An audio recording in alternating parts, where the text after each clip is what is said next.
2A TV ñoom itam def nañ ci jàngat Moustapha Mbaye la mu jàpp rek moo di ni mu ngi ci méthode de communication moom Bougane Gueye Dany comme leader politique bu mën di doon ngir kat mën a jox boppam xëy na benn doole gannaaw ci wàllu politique ñu ànd ak njàngatum suñu ay nattangoo yi nekk ci 2A TV.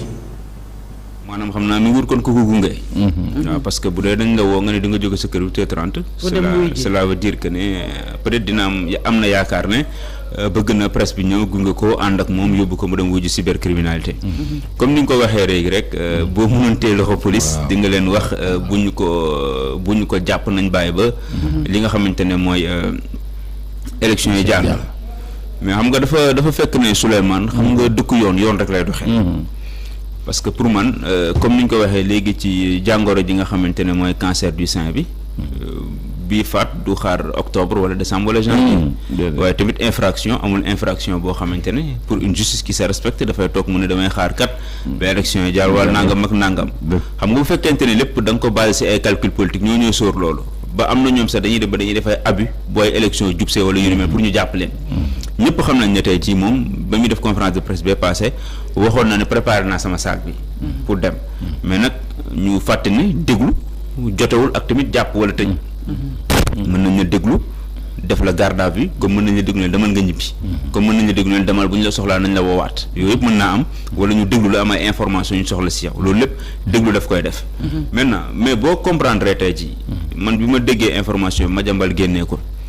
ñu toog ba ngoon mu def annonce la njëkk a def. ne président Bougane Gueye dina wax à 17h30.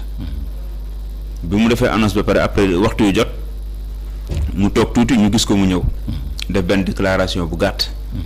mais ci biir déclaration bi ñun ñëpp yàlla def na ñun dañoo jaar ci école journal jàngale communication.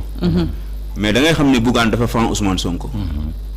yow booy déglu tey Bougane Gueye Dany mi wax da nga xam ne ku fan Ousmane Sonko mooy wax mais xoolal Bougane fi mu toog xoolal ni muy waxee xoolal ni muy expliqué yëpp c'est-à-dire copie pâle bu Ousmane Sonko bi mu indi rek man loolu moo ma njëkk a metti parce que booy copier au moins sax da ngay am copie wax dina xaw original nga déglu ko tamit ba ci biir mooy.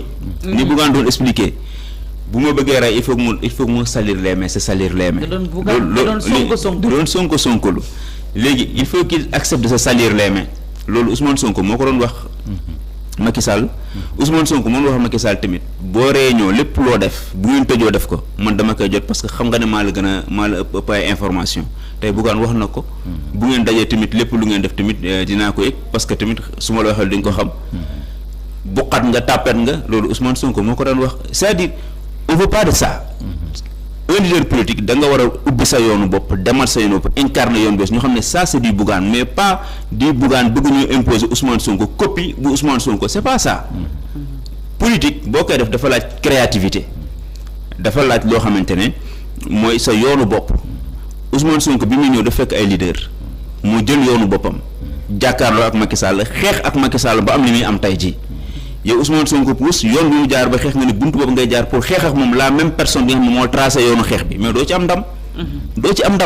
donc il faut ki ngay copier moom nga bëgg a xeexal donc doo ci am ndam donc boo bëggee wax renseignement bu mu wax am naa ko daf foog ne dama koo ragal xam ne du ma ragal. dañ ma xam na fu ñu ma war a fekk suñ ma soxlaa xam na fu ñu ma war a fekk ak commencé maa ngi remercier kilifa diine ku nekk ak may woo nangam ak nangam noonu. te moom nee na bu ñu ko convoqué du woote comme ni Sonko doon def du woote comme ni Sonko doon def après. kër mais nee na tamit ci kii bi 8h30 lay jóge këram mais ba tey wootewul mais il faut que mu xam dara. man daal li ma koy wax daal mooy. dans la forme. on veut voir du Bougane mais pas du. une copie pâle même de Sonko bëgguñu loolu quoi. da ngay indi Bougane nga indi say concept yu bees nga indi say mots yu bees ngay wax mais toogin beeg waxin beeg yëpp man fa laa xamee ne Bougane daa fan Ousmane Sonko loolu rek mooy wax ji.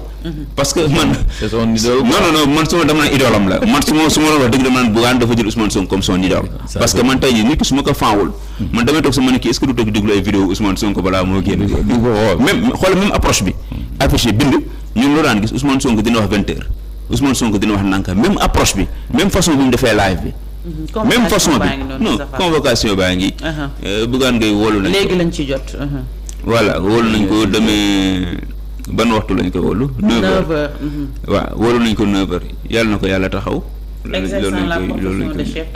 exerçant la profession de chef d'entreprise 0014 voilà mi ngi nii convocation baa ngi ni cybercriminalité ñoo ko yónnee voilà mais daal li may c'est que Moustapha Sénégal problème bi ñu am dañu am des hommes d'affaires yoo xam ne qui veulent maintenir seeni bagages seeni activités à travers la politique.